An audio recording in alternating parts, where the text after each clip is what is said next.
વાવના મોરીખાના પીડિતને સર્વેમાં અન્યાય થતાં ઉચ્ચ સ્તરે કરી રજૂઆત, ન્યાયની કરી માંગ। વાવ તાલુકાનું મોરીખા ગામમાં 5 ફૂટથી પણ વધુ પાણીનો પ્રવાહ ઘરમાં ઘૂસી ગયો હતો, જે બાબતની મીડિયાએ નોંધ લેતા રાજકીય અગ્રણીઓએ જાત મુલાકાત કરી હતી। જોકે હજુ પણ ગામમાં પાણીનો પ્રવાહ ચાલુ છે।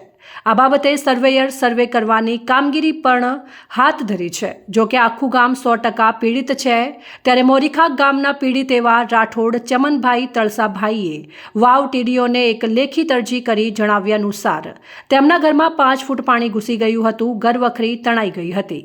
હાલમાં પણ ઘરમાં પાણી છે, મકાનમાં તિરાડો સહિત મકાનના પતરા પણ ઉડી ગયા છે, જે તસવીરમાં જોઈ શકાય છે। તેમ છતાં સર્વેયરે વાલા દવાલાની નીતિ અપનાવી બાદબાકી કરી છે, ત્યારે સત્વરે મકાન સર્વેમાં સમાવેશ કરી મકાન સહાય મળે તેવી માંગ છે। જો યોગ્ય ન્યાય નહીં મળે તો પીડિત કોર્ટનો સહારો લેવાનું મીડિયા સમક્ષ જણાવ્યું હતું।